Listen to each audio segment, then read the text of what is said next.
some of the limits of impact lie not necessarily in, just like building the thing and like blasting it out to the world in traditional kinds of theories of change, but really in understanding the partnership structure, how to build connections across sectors that don't always work together, that often the problem is not just a capacity problem or a skills or knowledge problem, but it's a connectivity, a matchmaking, a partnership kind of program. And you'll see that when if you have a chance to look at the innovators within our Impact Studio, that they are offered in really diverse settings. This kickoff session, we've really organized so that we have experts representing different sectors, even though a lot of our innovations are not confined to a particular sector. A lot of the opportunities for scaling, for getting funding, for increasing impact still would sit within the institutionalized homes of incumbent institutions, whether it's funding through schools or government or through the commercial sector. So this first panel is really a reflection of some of the opportunities of working in this networked way, but also some of the challenges of navigating a very complex landscape of partnerships, policies, sector-specific knowledge.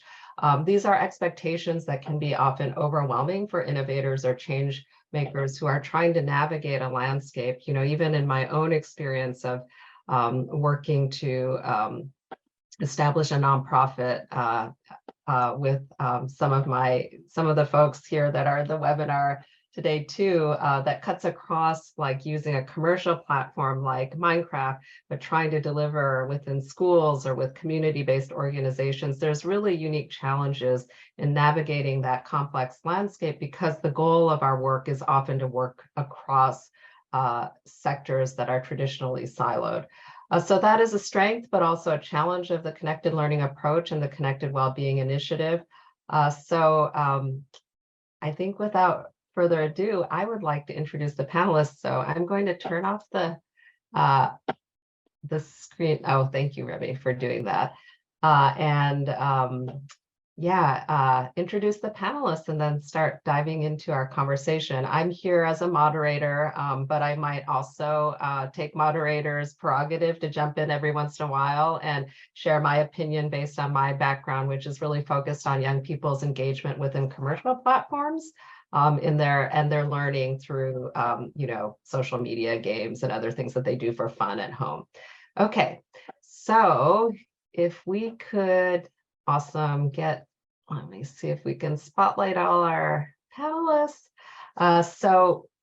Really delighted to have this incredible group today to have a conversation. This is going to be a fairly fluid thing in the spirit of like the connected approach to get folks speaking across each other's expertise. And I'll have to say, like, all of the panelists today actually represent expertise across sectors, but I've kind of asked everybody to sort of play the role of the expert in a particular sector, but I'm sure we won't stay within our assigned roles. So let's just expect that as well. So we have Joy Ippolito, who's Social Impact Investment Director for the American Family Insurance Institute for Corporate and Social Impact. She has a rich and really varied experience in research, but also clinical practice, social impact, innovation, and investment, with a strong focus on equity and supporting vulnerable communities.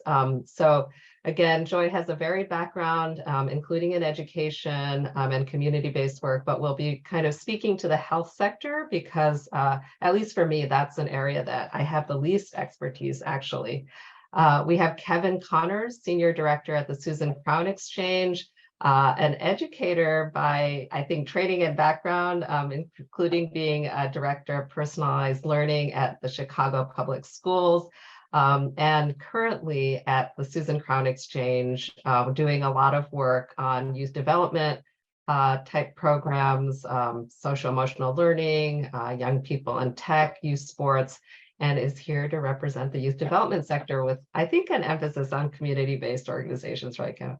Okay, and Justin Reich, who's like a longtime co-conspirator with the Connected Learning Alliance, Director of the Teaching Systems Lab at MIT, again, a teacher, formerly a teacher by trade, I think, but now a professor, innovator, entrepreneur who hosts his own podcast.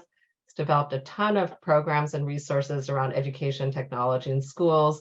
Has a new book out called Failure to Disrupt: Why Technology Alone Can't Transform Education. Justin always has like a very values-oriented as well as evidence-driven approach to talking about technology in schools. So I think it's here to represent the school sector. So that's my intro, but I was wondering if y'all could start just by sharing a little bit of your background in relation to how you found yourself at the intersection of the topics we're talking about today, which is around technology, youth development, and well-being, and at that intersection. So I don't know, does anyone wanna, I can assign, but feel free to jump in if you want to start. I'm happy to kick off, but got to you a second before Justin did. So good afternoon, everyone. It's great to see so many people joining on this. I'll try to keep it short. You know, my career has been varied, but I started after my undergrad in a clinical social work program. And so for me, kind of the health, and specifically, I think the mental health and well-being has been really at the focal point of everything I've focused on, whether that's been in academia, whether that's been as a policy executive in the state of Wisconsin, Department of Children and Families, and currently as a social impact investment director, evaluating startups that are for-profit, mission-driven, and that will create both financial return and social impact. And so I kind of use all of the various lenses, but from the health perspective. And so how does that impact young people, their families, as well as I think, you know, Mimi, I really appreciated the slides you had before this. Like there's all these different pieces of an individual's life that they intersect with at various times of day, various points in their life, but we don't always do a great job of interweaving all of those. So just, I'm excited to be here talking about the various different strategies. Great, thanks so much, Joy. Justin, did you want to jump in next? I have a very simple answer, which is, you know, I started as a classroom teacher. And if you want people to learn stuff, which I did, because learning stuff is super fun, they have to be well. You can't teach people who are unwell, or it's a lot harder. And so, you know, starting as a classroom teacher, you sort of start with like, well, all right, you know, am I creating an environment where kids feel safe? Am I, you know, if there's stuff, you know, if they're not doing well in my class, if they're not learning the way they want to, the way I want them to, then one of the possible reasons for that is all the kinds of stuff that might be going on outside of class. And there's, you know, we have to make sure that classroom teachers are not solely responsible for taking care of the health and well-being of young people, but they're definitely you know, folks who have responsibilities in that. And that, you know, set of ideas just has seemed even more incredibly urgent over the last 4 years, as throughout the pandemic and afterwards, young people have in all kinds of ways been unwell.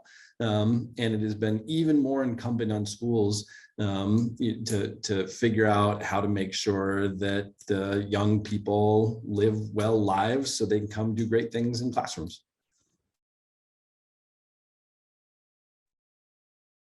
Always good to be on with fellow teacher, Justin and Mimi. Yes, teacher by trade. But before that, I had a brief career in private sector. I came out with a business degree, was in management consulting, left actually in part for some of the reasons we're talking about today. Now that I think about it, like this sense of agency and ownership was something I was craving in my own life. And I left consulting and went back to school to become a high school English teacher.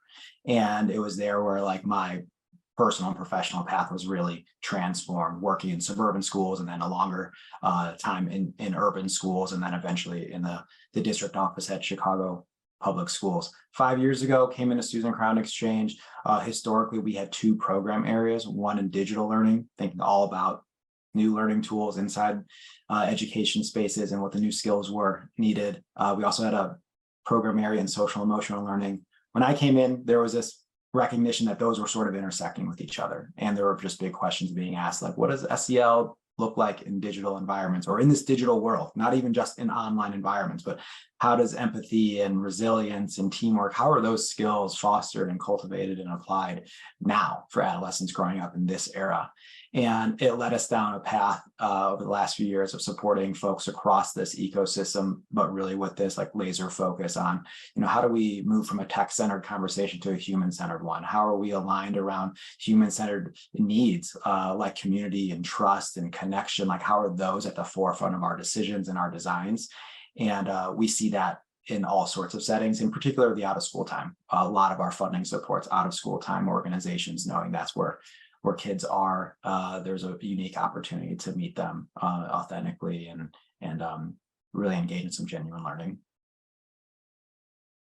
Okay, so Kevin, since you've already started to talk to a little bit of what you're seeing in that out of school time sector and the opportunities, what do you think? Just let's get the bad stuff out of the way first. So what are the big problems, like the needs, gaps, and pain points that you're seeing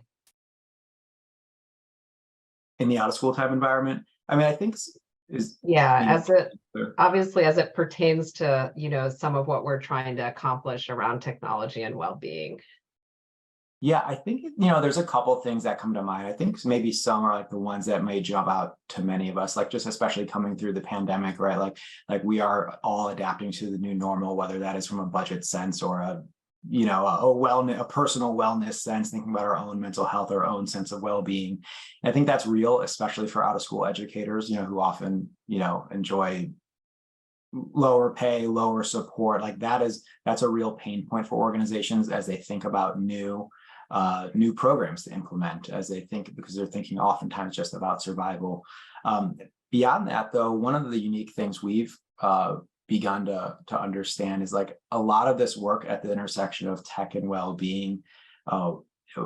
We've supported organizations who wouldn't necessarily identify as like a technology-based organization. That's not who they are. They're a youth development organization, they're a youth activism organization, they're an SEL organization. But by like having processes to listen to youth and like what the emerging questions are for them, or emerging needs or pain points, so much of it leads back to this role of technology in a young person's experience. And so I think that's actually been like both like a unique opportunity, but sort of a challenge as well to figure out what is our place, what's our role as an out of school time organization in helping to teach about these skills, deliver a new set of knowledge, to co-create new solutions. In some ways that's like stepping out, but for those who have like sort of embraced that opportunity, it's been really interesting to see. Yeah, that resonates a lot, Kevin. I feel like we do a lot of work in the community-based youth development space too. And often the orgs are the ones that are, most connected to young people in terms of their, assets and identities and interests, but don't necessarily have the frame for how to describe outcomes or get funding related to health and well-being, unless you're a health and well-being focused org. But you'll see that with this Impact Studio too. In the connected learning community, we have a lot of STEAM organizations that are dealing with technology, but don't see themselves as health organizations.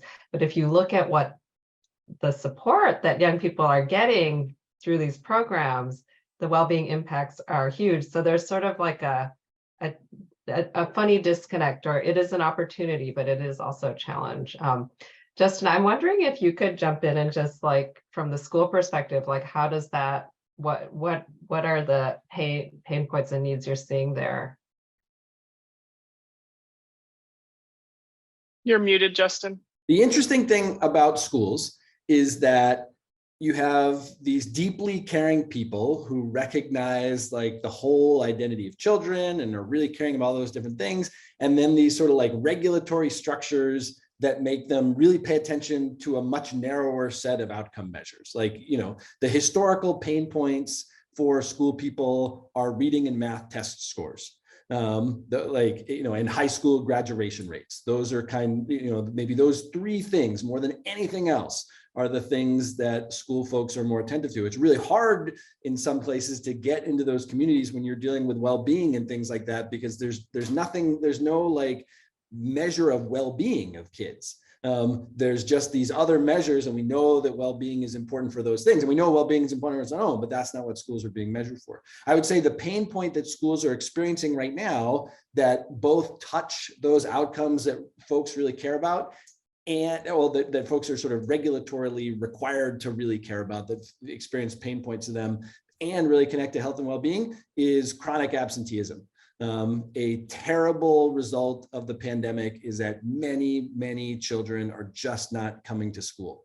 There's, it's been described as this sense of like, people came to school because you just did it. It had this inevitability to it. And then we taught folks for about a year and a half, like, actually, you don't have to come. Like, you can turn your Zoom off. You can not show up. And unfortunately, many children learn those lessons, combined with sort of a hot labor market for unskilled labor that makes the choice between going to school and getting a job different right now. But I would say if you wanted a signature pain point for school folks right now, it is the fact that kids are not showing up to school.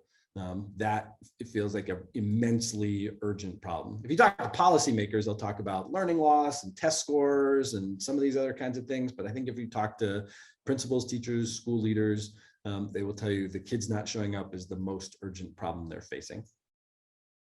That's so interesting. I mean, I don't know if these dots connect at all to sort of the well-being conversation, but I guess that's my question. How would you connect those dots? Because I feel like there is the sense, at least in the public discourse, that like the disconnection of kids from schools and, so on is related to well-being kinds of concerns. But is it like, why? I mean, obviously absenteeism is like generically bad for schools if kids aren't showing up to school, but like, what is the impact for youth? Yeah, well, I think schools are places that have all kinds of protective factors, complex protective factors, because schools can make some kids unhappy too. But there are places where they connect with caring adults outside their household. There are places where kids get a sense of routine and challenge. I spent a bunch of time in the last few years talking with people who do work with refugee communities and in protracted conflicts. They have this tagline, which is education can't wait.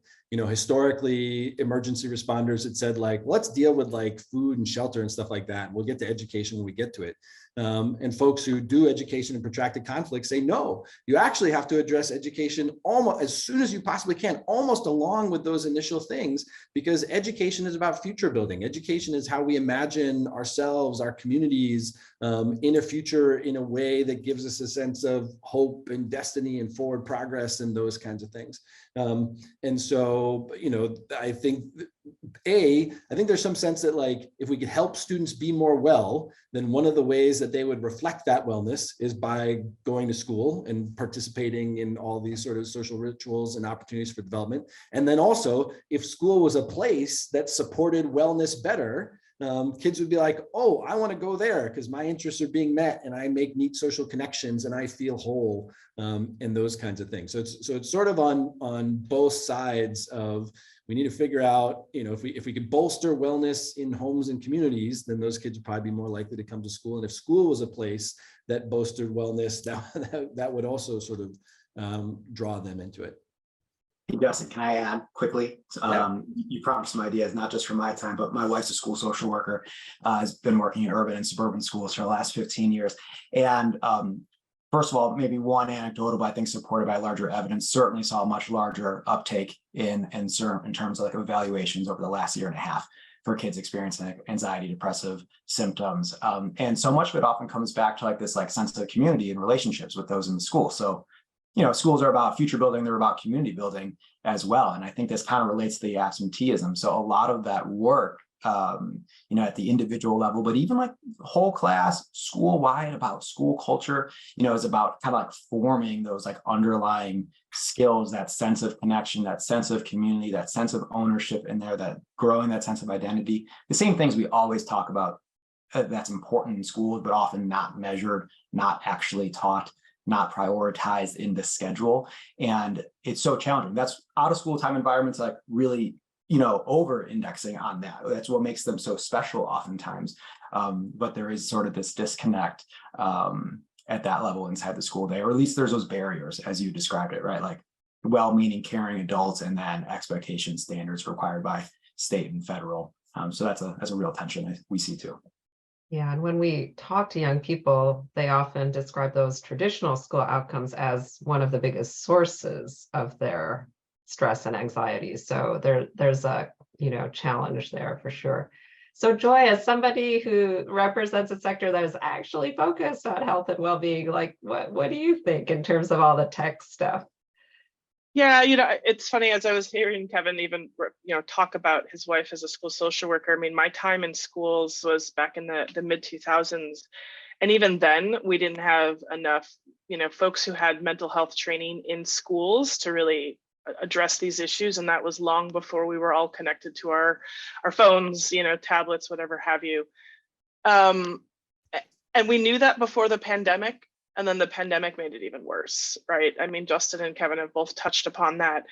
And so there's multiple layers. And I think there are ways in which it ends up becoming helpful, but then it's a very fine line. So, in schools, you have, as Kevin referenced, you have caring adults, but they might not have the bandwidth. It's like asking someone who understands science to go teach English, right? The folks who maybe have mental health training, should we be asking them to handle someone who's having a suicidal crisis?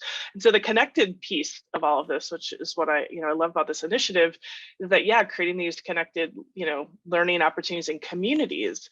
But then there's still, I think, the external threats from everyone talks about ChatGPT. Everyone is trying to use ChatGPT, and without the right guardrails around some of these technologies, or even just regulatory challenges. Like, on the one hand, there's lots and lots of good that can happen. And then all it takes is that single case where all of a sudden we feed the wrong thing into the system. We didn't have the right kind of guardrails in place, and it goes off in a very unintended place that can actually cause harm. And so that's not to say that we can't cause harm, if we give a single bad lesson in education, but in mental health in particular, that one bad experience, especially because it usually requires someone to be vulnerable, can really, send them away and never want to open up again. And so these are challenges that existed prior to COVID. They, I think, have been exacerbated. And as Justin touched upon, so many young people, and I think I've seen a couple people in the chat here, right? The very idea of school outdated in terms of how we're engaging learners and the kinds of supports that we're giving them, I think is probably a whole other session for debate. But yeah, there's the good and the bad, I guess. And I don't think we'll figure it out today. Or I don't think we'll necessarily figure it out in the next couple months, but I think it's worth, I saw a lot of academics and others signed into this. I think it behooves all of us to have these conversations openly, as well as the communities that are most marginalized, particularly anyone in the LGBTQ trans communities right now, as well as BIPOC individuals, having these conversations openly, because the effects on them are often stronger than for many others in the population.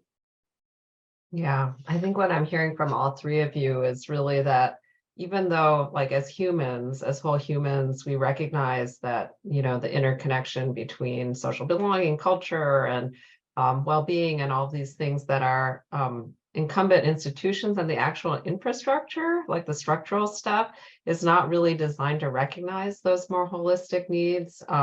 And, having been working in this connective space, though it's really a lot of the innovators we see in our impact studio are working between those boundaries, but there isn't a supporting infrastructure. The expertise and the funding and all of these things tends to pool into these incumbent institutional buckets. But, hopefully this is sort of one step in sort of connecting kind of this infrastructure of at least expertise and shared purpose around some of these common, what we all see to be common needs and opportunities.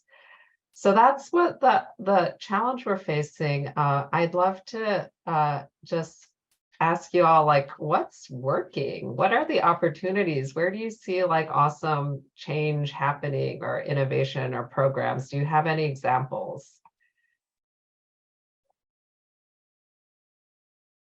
I'll offer one or two.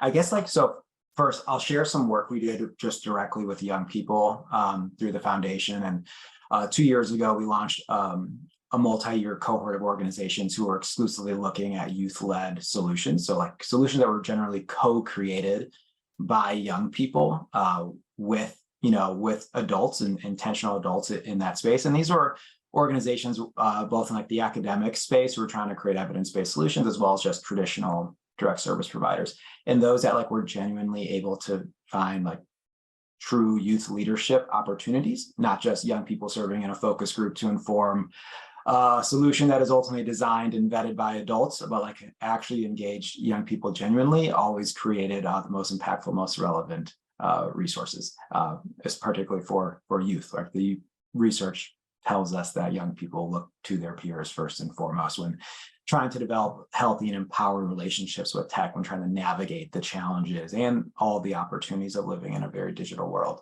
That's one that I just like broadly think like we continue to see that. We're also part of another initiative called the Responsible Tech Youth Power Fund. It's 26 organizations who are youth-led or intergenerationally led, working on all of the different facets of this space, right? From advocacy to research to education to storytelling. But like another example of like real, genuine youth leadership, because they're not just like, they don't just have lived experiences, like they're true experts in this space. Like Joy, to your point around like AI, like they're the hackers, they understand much more than we do about the way, this can be leveraged. The other thing I'll just quickly say to tie back to your point, Mimi, we commonly just like bring in kind of like support young people, like just learn from them, like listen, like in kind of listening tours. And one thing really struck with us last year, we asked some high school students, like, who helps you like in developing like a healthy and empowered relationship? Like, it seems like you're thriving in this always on environment, like you figured out the secret sauce, like who helps you? And they just said like the community. They're like, look, sometimes it's social workers, sometimes it's my teacher, sometimes it's my parents, sometimes it's my friends, sometimes it's like the after school provider or the pastor. Like they just really drove home this point that like there is a role for all of this, and we can't just have a one size fits all solution or put all of our eggs in one stakeholder group. And so as I think about this conversation and the group who's represented through the Impact Studio, like I think it's pretty reflective of that idea. Like we all have a really important role to play in helping to build the culture, the norms, the values, the skills, all of that. Yeah, I love that, Kevin. And I would have said that's where I see inspiration and promise is in communities, and specifically connecting the two things you said. Seeing how young people build community and mobilize community through new technology and how that supports well-being and belonging. I mean, we have a lot of that secret sauce in the Impact Studio teams. Joy or Justin, you want to jump in? Yeah, I mean, Kevin touched upon a lot of the things I would have said. Some of what he was discussing, I think our team were fond of framing it in Brian Stevenson's language of getting proximate to the issues. And so those who are building the tech, either needing to be part of the communities in which they're trying to serve or having spent time understanding those lived experiences is really, really key. I think the other piece, for us at the Institute, because we have both a programs and partnerships team and then a venture team of which I'm part of, where we're investing in for-profit startups, it's really important to create, I think, trust on the ground, but then as you're trying to scale that change, understanding and being honest with yourselves about what will it take, right? Because we've seen some really excellent models that might not exist out of a large metropolitan area because it required so many other stakeholders' interconnectedness to be successful, where there are other things, right, that we can scale with relatively little friction in comparison. Not that there's no friction, but that it's easier to scale that at a national level. And like, what are the different levers that takes? I think the organizations we've seen that are most successful, are able to kind of zoom in and zoom out in terms of the 10,000-foot view, but then let's get really close down to the issue, because it's not the same, right? I mean, it's not just a state-by-state issue, it's a rural, suburban, urban issue, it's different communities and what are their needs and what are your belief systems. And so making space for all of that to be okay, and or saying, this is how we define community, and maybe, we're not the right space for you. And like, I think being honest about that as well. And I think, that's what it comes down to for me, is having these honest conversations of, where does like what we can provide stop, And if not, let me hand off to a place that can provide that. Because I think that's an opportunity that I often see with failure. It's that you're trying to be everything to everyone, and then it gets watered down. And that also, I think, is, you know, just as much of a challenge as being hyper-focused on a single issue. Yeah, so true, Joy. I have more to say on that for our next question, but I'll toss it to Justin before we do that follow-up. I'll talk about two things. I saw an article that I really liked from Anya Kamenetz a little while ago about youth mental health teams and youth mental health first aid. And I think whenever we're talking about schools, it's never whatever problem we have, like it's always a good idea to talk to students about how they view the problem and ask them how they might want to help. So Anya was reporting about one school or some schools that had this kind of youth mental first aid class, which mental health first aid, which is like, you know, if someone's having a really hard time, like what are some effective ways of engaging with them?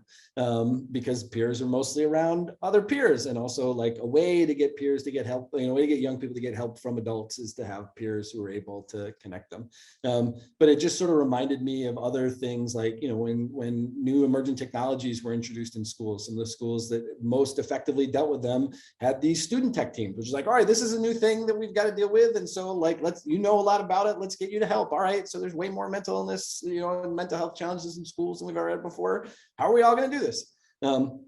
Another thing that I will say, I don't have any technology solutions that I'm going to share, or sort of technology oriented things. So the entrepreneurs working on this have some space to run, as far as I can tell. But another thing that I thought of, which I think has been pretty effective in a bunch of schools, is, you know, one of the challenges of schools is you can't just add anything. Like all the time is spoken for, you know, from 7:55 until 2:46, there is a thing which is happening. There are multiple things which are happening. So it's very difficult to walk into schools and be like, well, what if we just did X? And people are like, we could do X, but you have to pick one other thing that we're not going to do. And I think a pretty good trade that a lot of schools have made recently is sort of taking the thing that used to be called homeroom and turning into a thing which is now called advisories. And in some respects, in a lot of places, it's sort of similar. Like it's the room that you go to often at the beginning of the day, you take attendance, these other kinds of things. But sort of the original homeroom was kind of like you show up and you flick paper clips at your friends. And, you know, if the old television people remember, they make you watch channel 1 and there's some announcements over the speaker, and it's kind of a waste of time, but it gets people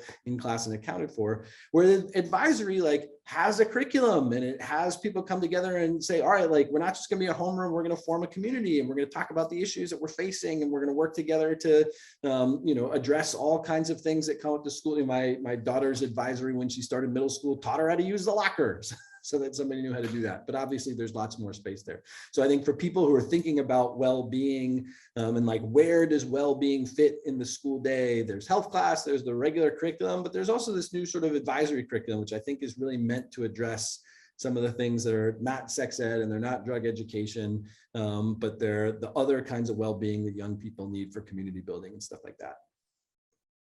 Great, thank you, Justin. I think this is great because we're starting to sort of pivot towards, you know, where I was thinking we'd go for our last all group discussion before we go into the breakouts.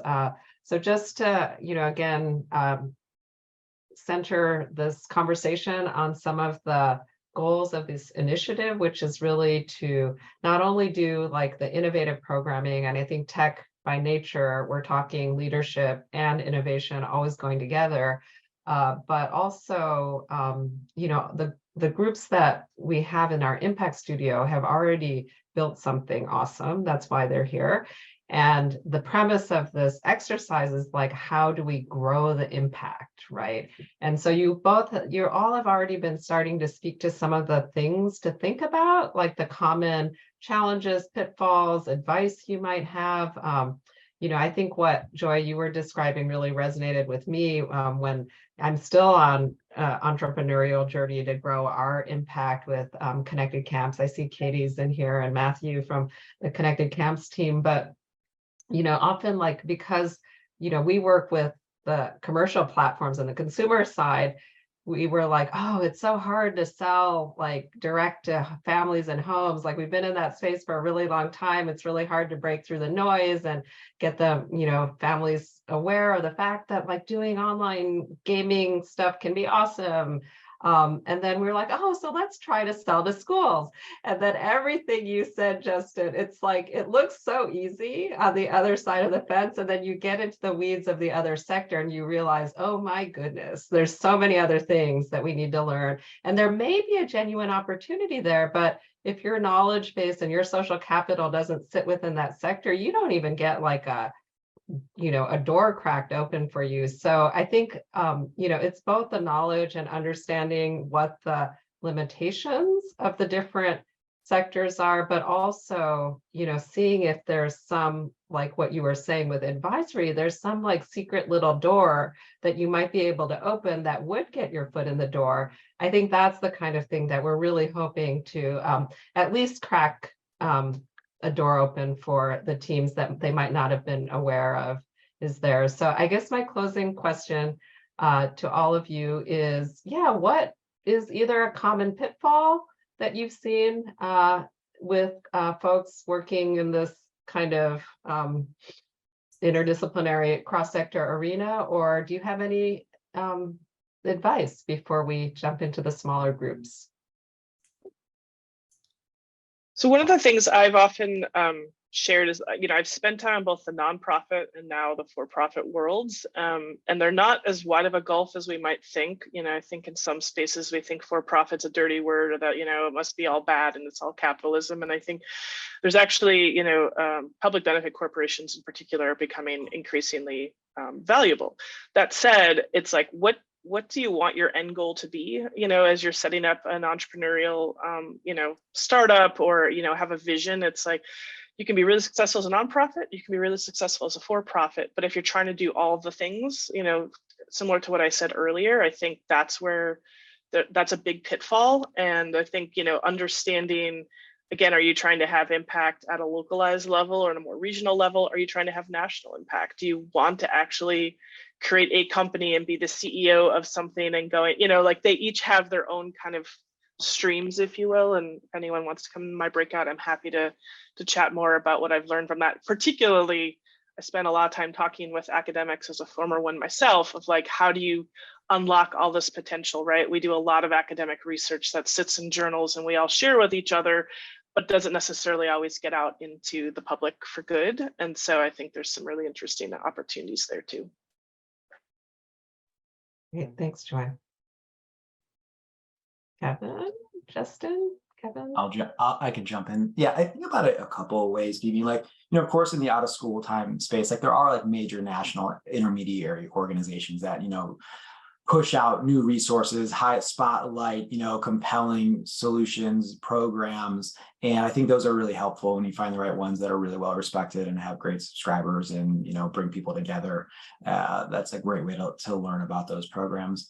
But my mind also went to this idea of like, I think across all of this discussion, like there are a lot of pitfalls we can name, right? Like there are challenges in working with any sector and trying to scale within them in particular. And like, yes, the out of school time sector is like loosely put together, pretty fragmented. The decision-making process is pretty different everywhere. There's also like just such incredible strengths to the out of school time space, right? And like kind of adopting that strength-based attitude and thinking about it, whether it's from knowing like it's where the kids are, it's like where they want to be. You have an opportunity to meet them where they're at. There aren't these strict standards kind of like directing your attention. There are genuine opportunities for youth leadership.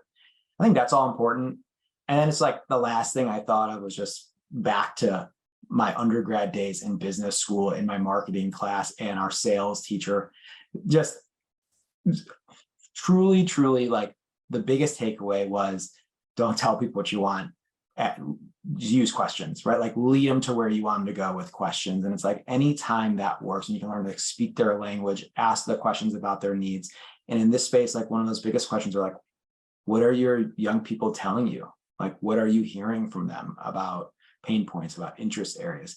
And like, that's the way, because so often like out of school time organizations, they are getting a lot of sales calls. We all got them. I got them inside CPS, but when someone kind of took that time to just like flip the tenor of the conversation to being curious and then seeing if their program fit, like that was always a much higher likelihood of a potential match. Great, Justin, thanks, you're up. Kevin. Yeah, and then I think the signature challenge in schools, which sounds similar, is that if you want to try to use a technology product to help students with some aspect of their school life, you sort of end up deciding, do I want this to be a kind of consumer product that I'm going to target and market to families? And there's a whole set of challenges there. Or do I want to try to target and market to schools? Selling stuff to schools is really hard. There are 13,000 school districts. There are 130,000 schools. The buying practices across those institutions are incredibly diverse. In some places, purchasing decisions are highly decentralized. It's almost never the case that teachers have money, but sometimes grade level teams or departments have money. Sometimes they're really centralized. Sometimes they're centralized at the building. So it's the assistant principal or the principal. Sometimes they're centralized at the district. So it's an assistant superintendent for curriculum and instruction or the math department head. And they can be different from one town to another. There are a number of large publishers that have all this information kind of as proprietary information, like Pearson and Houghton Mifflin have a small army of salespeople who are spread out, geographically across the country. And they know that if you want to sell to Gwinnett County, then this is the person you have to talk to. But if you want to sell to the Atlantic Public Schools, the exact same product, then it has this person in a different place with a different kind of title. And so that is really, sort of one of the signature challenges. The other challenge for people coming in for sort of health or well-being or things like that is that budgets for resources tend to map onto the curriculum and curriculum demands. They mostly spend money on reading and math because those are the things that they're tested on. Then they spend money on social studies and science and world languages because those are the other things that are in the state standards. And there's not much left that's after those things. Almost everyone who's sort of selling supplementary curriculum or other kinds of things like that, it's hard to go in and be like, your students are really hurting in this particular way. And so this might really help them, because the people you're selling to would be like, yeah, but it's reading scores, math scores, or high school graduation rates. So you have to end up telling a story about your product that somehow connects to those. There's somebody who in the chat had a nice, sort of this idea that student mental health is an input and test scores are the outcome. And that might not be a very healthy way to think about young people in institutions, but it is a regulatorily defined way of thinking about these kinds of things. Yeah, that's super helpful wisdom and context. Definitely something that I was not aware of before we tried to work with schools. Okay, so thank you all. This was awesome. And we're not done yet. So I think Colin is setting up the breakout rooms now, and each breakout will have one of the four of us associated with it. And we're going to see how this goes, but we're just going to let y'all choose to join, and also let you move between them if you want to be able to engage in multiple conversations. We're going to leave this main room open. Remy will be here just as a chill zone, or if you have questions.